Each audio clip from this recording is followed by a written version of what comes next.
We've given this rich, creamy, decadent cheesecake a colorful twist to make it a pastel kaleidoscope of orange, pink, green, blue, and purple. It's a tie-dye cheesecake and it tastes just as good as it looks. On Just Add Sugar, we're bringing you some of our favorite sugary treats that are sure to tempt and delight any sweet tooth. To begin this cheesecake, we're gonna start by making our graham cracker crust. Obviously, you can purchase a crust at a grocery store, but this one tastes so delicious because we're using brown butter. Brown butter is super simple to make. You just put butter into a sauce pot on medium heat until it starts to boil and turn brown. As soon as it turns brown, remove it from the heat and let it cool. So I'm just gonna add all of the dry ingredients, our graham cracker that we've crushed up nice and fine, our granulated sugar, nice heaping pinch of salt, and finally our brown butter. And this stuff smells so fantastic. Oh, it just really pulls this recipe together and really gives it that homemade flavor. And then just give it a stir using a fork. And the consistency that you're looking for is like damp sand. So if this is a little too wet, you can add a little bit more graham cracker, maybe a quarter cup at a time. This looks great. The consistency you're looking for is so that when you pinch it, it kind of holds its shape, just like that. Let's put this into our springform pan.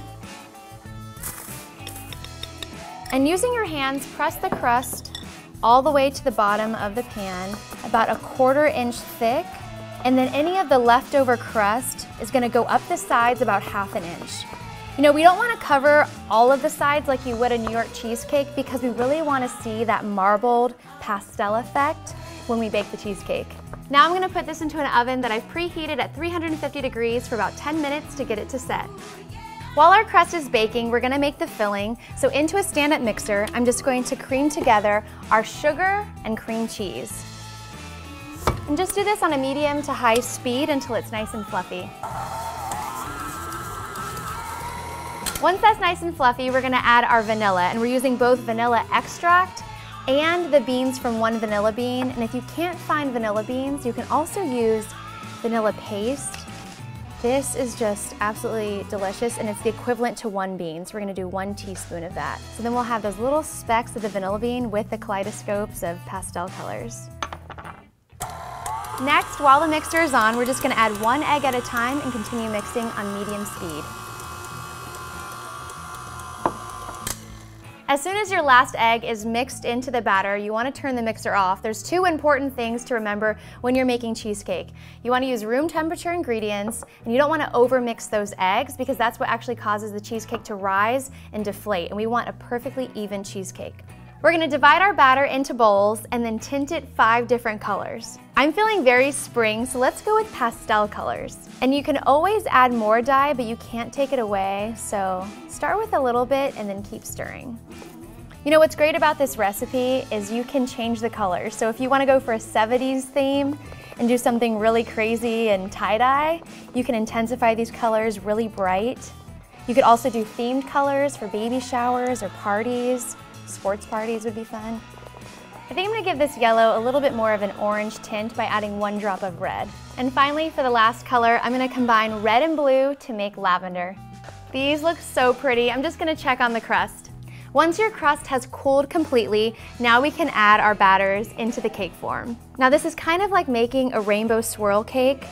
So I'm just gonna start by putting each of my batters in different spots. Doesn't really matter what kind of design you do, because we're gonna drag a toothpick or a bamboo skewer right through all of this and create the marbleized tie-dye effect. Now for this purple one, I think I'm just gonna use it as an accent color and just do a couple dots. So this is the exact same technique that you would use when you're doing this for a birthday cake. You would divide the cake batters, tint them whatever color you want, and then pour it into your pan. All right, now's the fun part. I'm just gonna use this stick and create a whole bunch of swirls through the batter. Oh, this is so pretty. And what's also great is that when we bake it, there's gonna be a marbleized effect in the actual slices, not just on the top. Now we're gonna bake this at 350 degrees for 50 minutes. Once your time is up, take your cheesecake out and let it come to room temperature. Next, put it in the refrigerator for about 8 to 12 hours. Look how stunning this cheesecake is. I just can't wait to slice into it. This cheesecake is so beautiful. You can really see that marbled tie-dye effect on the sides and on the tops. I mean, take a look at that. This is the kind of dessert that's really gonna impress your guests.